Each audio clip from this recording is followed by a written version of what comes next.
सोचो तुम अगर एक ऐसे फैंटेसी वर्ल्ड के अंदर इनकारनेट हो जाओ जहां पर तुम्हें पता है कि तुम जिस कैरेक्टर के अंदर इनकारनेट हुए हो वो फ्यूचर में जाकर 5 लोगों के हाथों मरने वाला है, तो तुम उस पॉइंट पर क्या करोगे? हमारा लौंडा अपनी जान को बचाने के लिए काफी ज्यादा मेहनत करता है किसी दूसरे वे में, क्योंकि हमारे लौंडे के पास बिल्कुल भी ज्यादा मैजिकल स्ट्रेंथ या फिर फिजिकल स्ट्रेंथ दोनों ही नहीं होती है। तो हमारा लौंडा फ्यूचर में कैसे उन 5 लोगों से बचेगा, ये सारी चीजें हम इस मानवा के अंदर जानने वाले हैं। तो दोस्तों ये है इस मानवा का पार्ट 2। एंड अगर जिन लोगों ने पार्ट 1 नहीं देखा है तो जाके देख लो, उसके अंदर बहुत सारे न्यू न्यू एंड बहुत ही ज्यादा इंपॉर्टेंट डिटेल्स थे, तो तुम लोग मिस कर सकते हो। बाय द वे जिन लोगों ने पार्ट 1 देख लिया था उन लोगों के लिए पार्ट 1 का एक छोटा सा रिमाइंडर कि पिछले पार्ट के अंदर क्या क्या हुआ था। तुम लोगों को याद होगा पिछले पार्ट के अंदर हम लोगों को मोस्टली हमारे एमसी ने जिस गेम के एंड जिस फैमिली के अंदर रीइंकार्नेट हुआ है उसके बारे में एक डिटेल्ड एक्सप्लेनेशन दी गई थी कि हमारा लौंडा एक नोबल फैमिली के अंदर रीइंकार्नेट हुआ है तीसरे बेटे के तौर पर, एंड उसके 2 और भाई हैं जो कुछ दूसरे टाइप के धंधेज वगैरह करते हैं। एंड हमारा लौंडे का जो फादर है वो भी कुछ अच्छा खासा नहीं है। एंड हमारी जो लौंडे की पूरी कंटिनेंट है एंड बोल सकते हो पूरा का पूरा जो स्टेट है वो कुछ फ्यूचर में जाकर डिस्ट्रॉय होने वाला है। एंड हमारा लौंडा अपने फ्यूचर को सिक्योर करने के लिए जिन लोगों ने उसको डिस्ट्रॉय किया है वो पहले से ही उनको ढूंढ रहा है। मोस्टली हमें पता चला था कि 5 लोग हैं जिनको 5 ग्रेट सिंस बोला जाता है, जिन लोगों के हाथों ही ये वाला जो पूरा का पूरा स्टेट है वो डिस्ट्रॉय होने वाला है। तो हमारा लौंडा यहाँ पर क्या करता है, क्योंकि वो लोग अभी करंट टाइमलाइन पर बच्चे हैं एंड फ्यूचर में जाकर तबाही मचाएंगे, तो हमारा लौंडा करंट टाइमलाइन पर उन लोगों को ढूंढता है एंड अपने केयर में ले लेता है, जिससे सारी की सारी चीजें शांत हो जाए। एंड हमारा लौंडा अपने इस मिशन में सक्सेस भी हो जाता है। हमने देखा था कि पिछले पार्ट के अंदर हमारा लौंडा एक लड़की को ढूंढ लेता है जो काइंड ऑफ तुम बोल सकते हो सीन ऑफ वर्थ है एंड उसकी नाम यूटिया थी। एंड पिछले पार्ट के अंदर हमने बस उसी लौंडिया को क्या बोलते हैं रेस्क्यू देखा था, एंड हम लोग देखेंगे कि हमारा लौंडा इस पार्ट के अंदर भी किसी को रेस्क्यू कर पाता है या फिर नहीं। ये सारी बातें हम इस पार्ट के अंदर जानने वाले हैं। एंड आगे हमारा लौंडा कैसे उन सभी को क्या बोलते हैं उसे हैंडल करेगा एंड बाकी सारी चीजें मैनेज करेगा, ये सारी चीजें हम देखने वाले हैं। तो स्टोरी काफी इंटरेस्टिंग होने वाली है। दोस्तों मेरा नाम है सुमन, आप लोग देख रहे हैं सुमन यूट्यूब चैनल। अगर तुम्हें ये वीडियो अच्छी लग रही है तो वीडियो को लाइक करके जरूर जाना। चलो बिना देरी के वीडियो को शुरू करते हैं। तो हमारी कहानी की शुरुआत होती है जहां पर लाइब्रेरी के अंदर हमारा एम से अपना मत्था पकड़े हुए बैठा हुआ था और सोच रहा था कि भाई ये नहीं हो सकता यार, मुझे वो मिल क्यों नहीं रहा। और तभी हम देखते हैं साइड से हमारा लौंडा आता है, आई मीन हमारे एमसी का काइंड ऑफ बोल सकते हो पार्टनर और बॉडीगार्ड वगैरह था। वो आकर बोलता है कि मास्टर आपने जो सेकंड चाइल्ड बचाने को बोला था हमने उसे बचा लिया है। और ये सारी बात सुनकर हमारा लौंडा उन सारी बुक्स को उठाते हुए बोलता है अच्छा तुमने बचा लिया क्या, और हाँ ध्यान रखना कि तुम उससे हमेशा अच्छी तरीके से बातचीत करो। ये सारी बात सुनकर हमारा जो वो लौंडा था वो बोलता है कि हाँ मास्टर, मैंने उससे स्लेव मार्केट से मतलब स्लेव माने क्या बोलते हैं उसे स्लेव वाले बेचने के लोगों के हाथों से बचाने के बाद। और ये बोलते ही हम देख पाते हैं कि पीछे से कोई आकर दरवाजा तोड़ देता है एंड बोलता है क्या हाल है एलन मियां। और यहाँ पर एलन हमारे एमसी का नाम है और हमें पता चलता है ये है हमारे इस खानदान का दूसरा बेटा जिसका नाम है प्लेटियो टोनियो। और ये वाला बंदा वही दूसरे नंबर वाले काम को करता था। एंड अगर तुम लोग अभी याद ना आ रहा हो तो मैं आगे जाकर तुम्हें याद दिला दूंगा। और उसके बाद हम स्टोरी वापस आते हैं, हम देखते हैं हमारे ये जो लौंडा भी आया था वो आकर हमारे एमसी को थोड़ा टीज करते हुए बोलता है तुम्हारे जैसा एक बेवकूफ बंदा बुक लेकर बैठा हुआ है, क्या ये सही है। उसके बाद हमारा ये लौंडा और भी बोलता है बट मैंने रिसेंटली सुना है कि तुम पढ़ाई वढ़ाई कर रहे हो। और ये सारी बातें सुनकर हमारा एमसी उसको कुछ रिप्लाई तो नहीं देता, हमारा एमसी चुपचाप रहता है। एंड ये देखकर हमारा वो जो न्यू वाला भाई आया था वो बोलता है कि क्या तुम्हारा भाई कुछ पूछ रहा है एंड तुम्हें वो जवाब देना नहीं चाहिए। ये सारी चीजें देखने के बाद हमारा एमसी अपने मन के अंदर सोचने लगता है कि भाई आखिर जब रियल एलन था तब वो कैसे इन सारी चीजों को हैंडल करता था, क्योंकि मैं इसे बर्दाश्त नहीं कर पा रहा हूँ यार, मुझे लगता है कि दो एक घुमा के इसके। और इसी के बाद हम देखते हैं बाय द वे हमारा जो एमसी है वो अपने आप को काम डाउन करता है एंड हमारे उस न्यू वाले भाई के सामने झुककर बोलता है कि देखने में लग रहा है कि तुमको लाइब्रेरी वगैरह यूज करना है तो मैं यहाँ से निकल रहा हूँ एंड तुम लाइब्रेरी वगैरह यूज करो। और इसी के बाद हम देखते हैं हमारा वो जो लौंडा था वो अपने एमसी के मुंह के ऊपर पैर रखकर बोलता है कि अपना जगह हमेशा याद रखना। और ये बोलते हुए हमारा वो जो लौंडा था वो अपने एमसी को काफी ज्यादा नीचा दिखा रहा था, तभी हम देखते हैं उसके सामने से एक चक्कू उड़ते हुए जाता है एंड ये देखकर हमारा जो वो लौंडा था वो काफी ज्यादा हैरान हो जाता है। एंड हम देखते हैं पीछे से एक लौंडा आया है एंड वो बोल रहा है तुम दोनों कीड़े क्यों मेरे सामने इतना ज्यादा पटर पटर कर रहे हो, चुपचाप रहो ना अपने औकात के हिसाब से। एंड तभी हम देखते हैं कि ये और कोई नहीं इस घर का सबसे बड़ा बेटा लियो प्लेटियो है। एंड ये आकर ही बोलता है कि भाई मैं सुबह सुबह उठकर ही खून वून वगैरह नहीं देखना चाहता तो मेरे सामने से भगो यहाँ से। एंड ये सारी बात सुनकर हमारे वो जो दोनों लौंडे थे, दूसरा भाई एंड पहला भाई, वो दोनों लौंडे लड़ने लग जाते हैं। हमारा वो जो दूसरा भाई था वो बोलता है कि मेरे बड़े भाई, मैंने आपको बोला था ना कि आप अपने एटीट्यूड को थोड़ा कर साइड में रखकर थोड़ा कम करके आना। एंड ये सारी बात सुनकर हमारा वो जो पहला वाला यानी कि लियो प्लेटियो है, वो बोलता है तुम अपने रग्स को लेकर ही पड़े रहो एंड अपने ही दुनिया में रहो, यहाँ पर आकर तुम्हें भुसड़बाजी करने की जरूरत नहीं है। एंड बाय द वे यहाँ पर रग्स का मतलब कुछ और है। आई होप तुम लोग समझ पा रहे हो कि मैं यहाँ पर बता नहीं सकता। एंड हमारे इन दोनों भाइयों की भसड़ के बीच में हमारा एमसी जो काफी ज्यादा वीक है वो अपने साइड से स्क्रॉल करते हुए वहां से निकल जाता है। एंड इसके बाद हमें हमारे एमसी के कुछ थॉट्स दिखाए जाते हैं, जहां पर हमारा एमसी हमको बोल रहा होता है कि ये जो गेम के अंदर प्लेटियो फैमिली है वो काफी ज्यादा जल्दी ही खत्म हो जाते हैं, बट यहाँ पर गेम के अंदर आने के बाद हमारे एमसी को रियलाइज होता है कि ये जो लोग हैं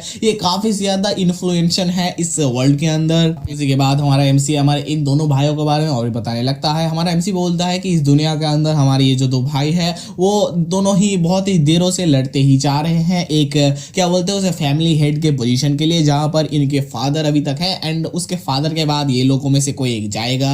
एंड यहाँ पर हमें फिर से अपने इन दोनों भाइयों का एक छोटा सा इंट्रोडक्शन दिया जाता है। हमारा वो जो बड़ा वाला भाई है वो द अंडरवर्ल्ड का द किंग ऑफ प्रोस्टिट्यूशन है एंड जो पहला वाला पहला तो नहीं, दूसरा वाला जो भाई है वो अंडरवर्ल्ड का द किंग ऑफ समझ रहे हो तुम, मैं यहाँ पर बीप कर रहा हूँ साउंड को एंड तुम लोग अगर चाहो तो रीड करके समझ सकते हो यहाँ पर क्या लिखा हुआ है, मैं बता नहीं सकता वो सारे वर्ड्स। उसी के बाद हम प्रेजेंट टाइम पर आते हैं, जहाँ पर हम देखते हैं ये दोनों लोग लड़ रहे हैं एंड हमारा एमसी वहां से साइड से जाते हुए बोलता है कि भाई मैं इनके उस थ्रोन वाले चीज को करने के लिए मेरी जान को खतरे में नहीं डालना चाहता, मैं बस एक पीसफुल लाइफ चाहता हूँ। एंड ये बोलते हुए हम देख पाते हैं पीछे पीछे हमारे लॉन्डे का कंपेनियन भी चले जा रहा है। उसी के बाद हम देखते हैं ये लोग बाहर आ चुके हैं एंड लाइब्रेरी के अंदर काफी ज्यादा फसड़ चल रही है अभी तक। और उसके बाद हम देखते हैं हमारा एमसी अपने मन के अंदर ही सोच रहा होता है कि भाई मैं अपनी लाइफ को एक अच्छी से पीसफुल जगह के अंदर गुजारूंगा, एक वीक और एक अनइम्पोर्टेंट पर्सन बनकर। और उसके बाद हम देखते हैं हमारा ये जो एमसी का बॉडीगार्ड था वो बोलता है कि देखने में तो हमारा जो सेकंड सन है वो भी काफी ज्यादा ऑर्डिनरी तो नहीं लग रहा, क्योंकि वो भी काफी ज्यादा फसड़बाजी कर रहा है। एंड इन सारी चीजों से हमारे एमसी को कुछ फर्क नहीं पड़ रहा होता है, वो भाई अपनी उबासियां ले रहे होता है क्या बोल रहा है तू। और उसके बाद हम देखते हैं हमारा जो ये बॉडीगार्ड था वो हमारे एमसी के ये सारी फेसेस को देखकर बोलता है कि भाई एक ऐसे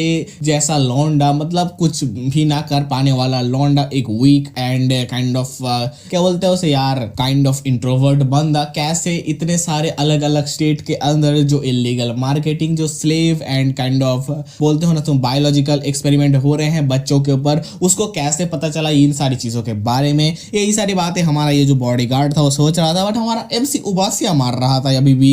एंड यहाँ पर तुम्हें अगर याद ना हो तो हमारा ये जो मर्सनरी लौंडा है, जो बॉडीगार्ड है, वो हमारे उस बच्चों के बारे में बात कर रहा है जिसको हमने देखा था फर्स्ट पार्ट के अंदर। एंड इस पार्ट के शुरुआत पर भी हमको पता चला था कि एक दूसरे लौंडे को भी बचा लिया गया है, आगे जाके हम उसको भी जानेंगे उसके बारे में भी। उसी के बाद हम देखते हैं हमारा लौंडा ये सारे टेस्ट लेने के बाद काफी ज्यादा थक जाता है एंड उस सोफे पर ही सो जाता है। एंड ये सारी चीजें देखकर हमारा जो बॉडीगार्ड था वो सोचता है कि भाई लगता है कि वो कुछ ज्यादा ही स्ट्रेस ले रहे हैं एंड काफी ज्यादा थक गए हैं। और उसके बाद हम देखते हैं हमारा ये जो बॉडीगार्ड था वो हमारे लॉन्डे को पूछता है कि यंग मास्टर आप काफी अजीबोगरीब काम कर रहे हो, आखिर आप उन बच्चों को बचाने के बाद ऑर्फनेज में क्यों भेज रहे हो। ये देखकर हमारा लॉन्डा बोलता है उसके बाद हम हमारे एमसी के कुछ थॉट्स देखते हैं। हमारा एमसी सोच रहा होता है कि भाई ये क्या बोल रहा है, ये बोल रहा है बस वो एक अनऑर्डिनरी बच्चे हैं। भाई वो लोग अनऑर्डिनरी, वो एक क्लाइमेटिक क्लास बच्चे हैं, मतलब हमारे लॉन्डे को पता है ना कि वो लॉन्डे आगे जाकर क्या उखाड़ सकते हैं, तो इसी वजह से हमारा ये लॉन्डा बोल रहा है। उसी के बाद हम देखते हैं हमारा एमसी बताता है एक ऐसा नेशन जो बहुत सारे कंट्रीज के एक साथ अलायंसेस से तैयार हुआ है एंड जहां से हमने इस बच्चे को बचाया है जिसका नाम है द कलीन किंगडम। और उस बच्चे को हमने उस जगह के मतलब उस कलीन किंगडम के इलीगल स्लेव मार्केट से बचाया है एंड वो बच्चा और कोई नहीं, द सेकंड बॉस ऑफ प्लैडिया, ये गेम का नाम है, मैं इसे हमेशा गलत प्रोनाउंस करता हूँ और इस बच्चे का नाम है ड्यूस मैकलान। और उसके बाद हमारा लॉन्डा इस बच्चे के बारे में थोड़े बहुत हमें बताने लगता है। हमें पता चलता है कि ये जो लॉन्डा है इसको बेच देने के बाद स्लेव मार्केट से बेच देने के बाद काफी ज्यादा अब्यूज वगैरह हुआ एंड बहुत सारे लोगों के हाथों तितर बितर इधर से उधर जाता गया। और उसके बाद हमारा एमसी बताता है कि इतने सारे अटैक्स के बाद एंड इतनी सारी ब्रूटलिटी झेलने के बाद हमारा ये लॉन्डा काफी ज्यादा हैरान हो जाता है, परेशान हो जाता है। देन वो एक काइंड ऑफ तुम बोल सकते हो डीवन के साथ वैसे रिचुअल वगैरह कर लेता है एंड वो बन जाता है the sense of sloth, one of the 5 deadly since. उसके बाद हमारा लॉन्डा बताता है कि उसके बाद मतलब हमारे ये जो लौंडा था इसके उस किंग ऑफ किंग तो नहीं, द सन ऑफ स्लॉथ के अंदर ट्रांसफॉर्मेशन के बाद ये मोस्ट ब्रूटली वे से इस किंगडम को एकदम धूल में मिला देता है। उसके बाद हमारा एमसी ये भी बताता है कि ये जो काम है इस लौंडे ने किया था, ये देखकर जो लौंडे पहले गेम खेलते थे वो भी काफी ज्यादा शॉक हो गए थे कि भाई गेम के अंदर ये सारी क्या स्टोरी लाइन दिखा रहे हैं लोग। और उसके बाद हमारा एमसी बताता है कि हमने पहले जिस लड़की को बचाया था ये लौंडा उससे भी ज्यादा खतरनाक है। तुम लोगों को याद ही होगा पहले के पार्ट के अंदर हम लोगों ने एक लौंडिया को बचाया था एंड इस पार्ट के अंदर ये ड्यूस नाम के लौंडे को हमने बचाया है। एंड वही बोल रहा है हमारा लौंडा कि पहले पार्ट के अंदर जिस लौंडिया को बचाया था ये लौंडा उससे भी ज्यादा खतरनाक है एंड पावरफुल है, तो इसी वजह से हमारा लौंडा बोल रहा है कि हमें इससे और भी ज्यादा जेंटली एंड केयरफुली काम वगैरह करना पड़ेगा, बातचीत वगैरह करनी पड़ेगी। और उसी के बाद हमारा लौंडा फिर से हमेशा की तरह बोलता है कि मैंने आखिर क्यों उसको ऑर्फनेज के अंदर भेजा। हाँ, अगर तुम जानना चाहते हो क्योंकि अभी तक सही समय नहीं हुआ है। और ये बात सुनकर हमारा वो जो बॉडीगार्ड था वो बोलता है अच्छा तो मैंने यही बात सोची थी कि भाई तुम यही बोलोगे,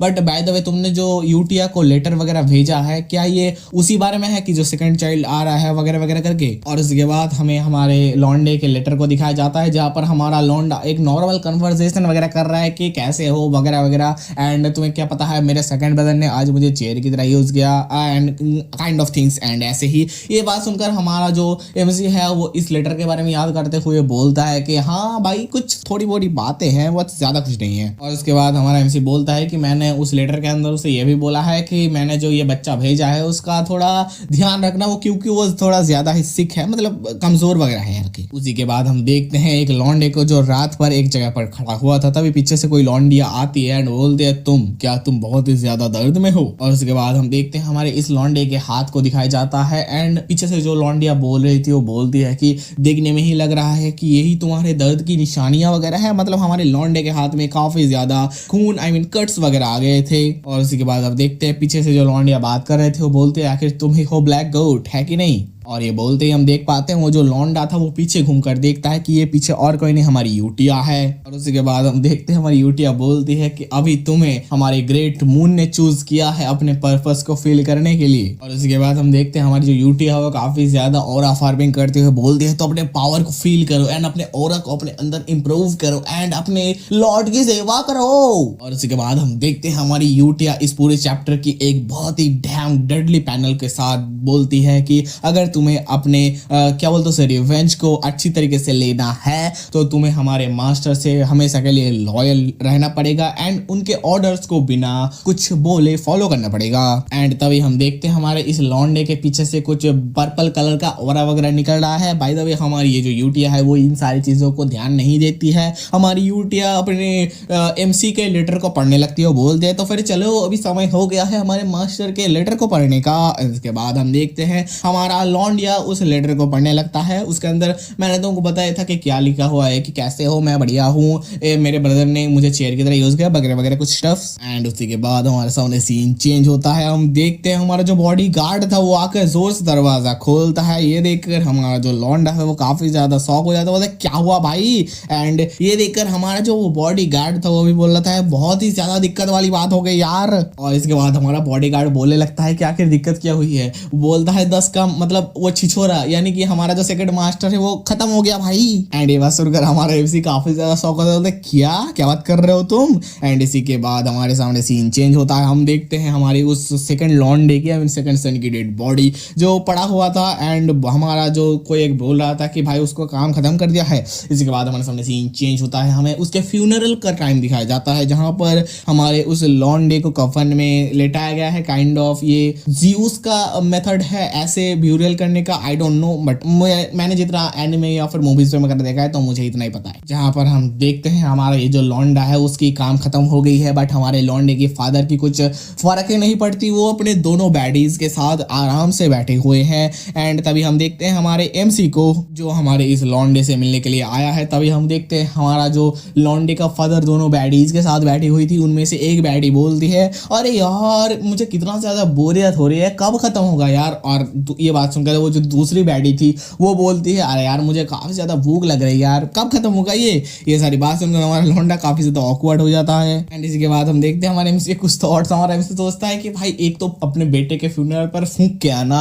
एंड उसके बाद लॉन्डियो को लेकर आना। भाई मैंने सोचा तो था कि ये फैमिली की है पूरी की पूरी, वो थोड़ी सटकी हुई है, बट फिर भी यार ये कुछ ज्यादा नहीं हो गया। और इसके बाद हम देखते हैं हमारे एमसी कुछ और थॉट्स। हमारा एमसी अपने ब्रदर के बॉडी की तरफ देखते हुए बोलता है बट फिर भी यार टोनियो के ऐसे बस गिर के मर जाने से मतलब कुछ हजम नहीं होती ये बात। एंड हमारा लौंडा जैसी स्टोरी लाइन जानता था, ऐसी स्टोरी लाइन के अंदर भी हमारी जो टोनियो थी वो ऐसे नहीं मरती। एंड उसी के बाद हमें गेम का सीन दिखाया जाता है जहां पर गेम के अंदर ये जो दूसरा बेटा है ये प्रोबेबली किसी के हाथों चाकू लगने से खत्म हुआ है। एंड जिसने इसको मारा है वो बोलता है कि मैंने फाइनली बहुत दिनों बाद बहुत सारे मेहनतों के बाद इसको मार ही दिया एंड मैं अभी इसके सारे के सारे प्लेटून्स पर कब्जा कर लूंगा। और उसके बाद हम देखते हैं हमारा एमसी अपने बड़े भाई यानी कि पहला बेटा जिसका नाम था लियो प्लेटियो, उसके चेहरे की तरफ देखते हुए सोचता है कि भाई ये देखने में कितना ज्यादा खुश लग रहा है, कम से कम अपने इमोशंस को हाइड करने की तो कोशिश कर भाई, मतलब तेरा भाई मरा है यार, मतलब कुछ तो सिंपैथी वगैरह दिखाने की कोशिश कर।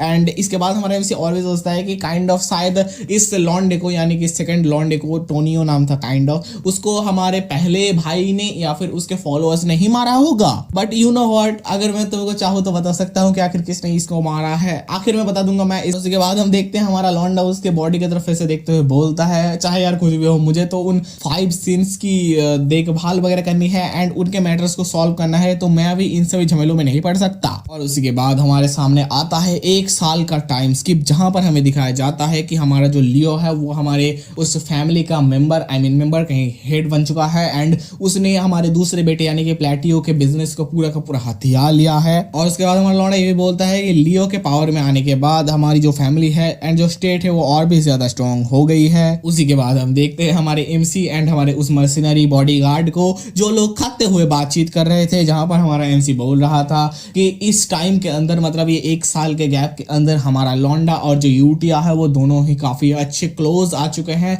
एंड काफी ज्यादा बातचीत कर रहे हैं। एंड देन हमारा एमसी सोचता है कि भाई अगर मैं ऐसे ही उसके साथ बातचीत करता रहूंगा तो हम लोग और भी ज्यादा क्लोज आ जाएंगे एंड ये मेरे लिए ही अच्छा होगा।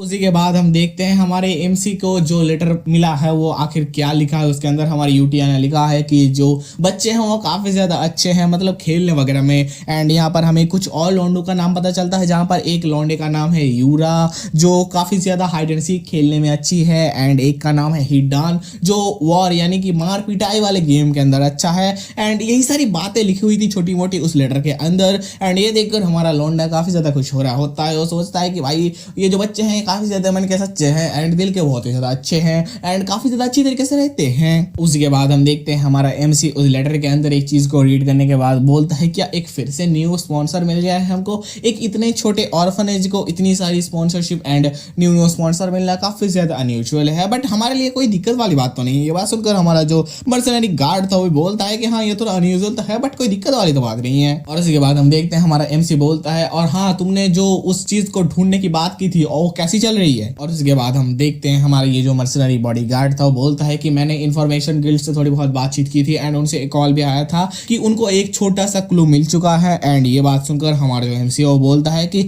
ये तो काफी रिलीफ की बात है। उसी के बाद हमारा एमसी अपने मन के अंदर ही सोचने लगता है ये शायद कोई एंशिएंट बुक होगा उस क्या बोलते हैं उसे बॉस के बारे में, थर्ड बॉस के बारे में, जिससे मुझे उस दूसरे बच्चे का भी क्लू मिल जाएगा एंड मैं काफी आसानी से उसे रेस्क्यू कर अपनी पीसफुल लाइफ को थोड़ी और बढ़ा लूंगा। और उसके बाद हम देखते हैं हमारा एमसी अपने मन के अंदर सोचता है ये केक वगैरह खाते हुए कि भाई ये सारी जिंदगी कितनी पीसफुल एंड कितनी आराम से गुजर रही है, ऐसे ही गुजरनी चाहिए। एंड उसी के बाद हमारे सामने सीन चेंज होता है जहां पर हमें सीन दिखाया जाता है एक डिस्ट्रीब्यूशन साइड मैरगॉट नाम की जगह का, जहां पर दोनों लौंडे कुछ मार कुटाई वगैरह करने के बाद एक चीज लेकर निकल रहे हैं एंड बोलता है कि जो प्लेटियो फैमिली का पहला बेटा है वो काफी ज्यादा डेंजरस है, वो लोग हम लोगों को मारने के लिए काफी ज्यादा हाईली रिवॉर्ड पे करते हैं एंड हमारे क्या बोलते हैं ग्रुप के अंदर अभी बहुत ही ज्यादा कम मेंबर्स बचे हैं काइंड ऑफ 100 के आसपास। और तभी हम देखते हैं ये लोग जब बाहर आते हैं तो देखते हैं इस पूरे के पूरे जगह पर इनके जितने भी सारे लोग थे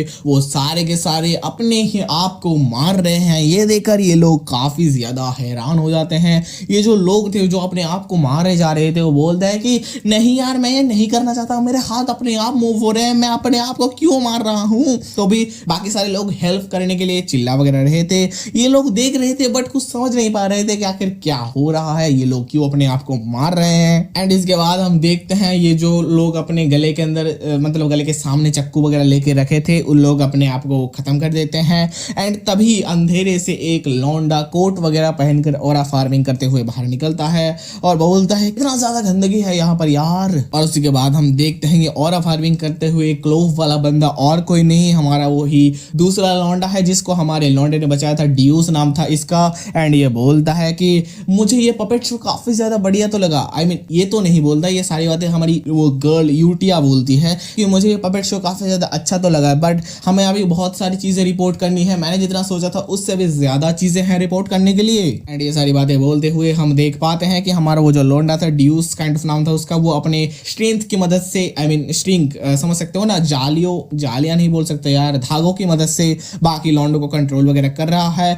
एंड ये सारी चीजें करने के बाद हमारा वो जो ड्यूस था वो हमारी यूटिया से पूछता है कि भाई ये सारी चीजें करने का क्या पॉइंट है। और ये बात सुनकर हमारी जो यूटिया है वो बोलती है कि क्या हुआ अगर तुम इन लोगों के ऊपर इतना ज्यादा हमदर्दी को दिखा रहे हो। और ये बात सुनकर हमारा जो ड्यूस है वो रिप्लाई देता है कि नहीं, मैं इसलिए ये बात बोल रहा हूँ क्योंकि मुझे लगता है कि ये लोग काफी ज्यादा ड्रग्स बनाते हैं एंड उसी टाइप पे फील्ड में है, तो मुझे ये समझ में नहीं आ रहा वो लोग मेरे रिवेंज के अंदर कैसे आएंगे। आई मीन तुम लोगों को पता ही होगा हमारे इस लौंडे को स्लेव मार्केट के अंदर बेच दिया गया है एंड स्लेव सेलर से ही इसको काइंड ऑफ रिवेंज है मोस्ट प्रोबेबली। और उसके बाद हम देखते हैं हमारी यूटी अपने ऑरा को फैलाते हुए बोलती है ऑफ कोर्स ये सारी चीजें बहुत ही ज्यादा इंपॉर्टेंट है, ये काफी ज्यादा इंपॉर्टेंट है उसके रिटर्न के लिए। उसी के बाद हम देखते हैं हमारी यूटिया एक इविल सी स्माइल देते हुए बोलती है आखिर हम कैसे इस जगह को इतना ज्यादा बेकार एंड बिखरा हुआ देख सकते हैं, जब वो वापस आएगा तब वो देखकर क्या सोचेगा। और ये सारी बातें सुनने के बाद हमारा जो लौंडा था ड्यूस वो बोलता है हाँ मैं समझ गया।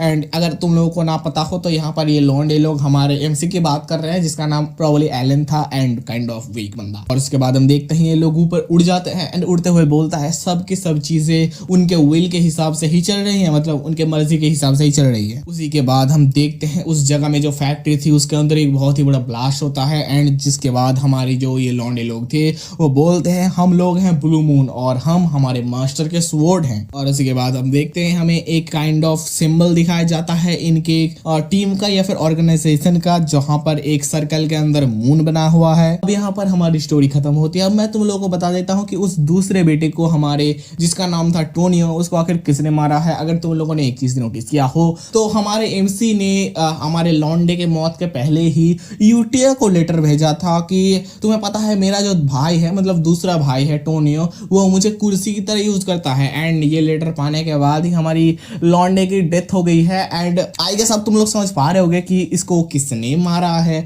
नॉट हमारा पहला बेटा जिसका नाम था लियो, उसने नहीं मारा है। आखिर किसने मारा है अगर तुम लोग समझ गए तो कमेंट्स में बता दो। एंड चलो यहाँ पर ही हमारी आज की वीडियो खत्म होती है। एंड अगर तुम्हें ये वीडियो अच्छी लगी हो तो वीडियो को लाइक कर दो एंड अगर तुम्हें इसका नेक्स्ट पार्ट चाहिए तो पार्ट 3 कमेंट कर दो। चलो मिलते हैं एक और वीडियो एक और बात के साथ। Until then bye bye.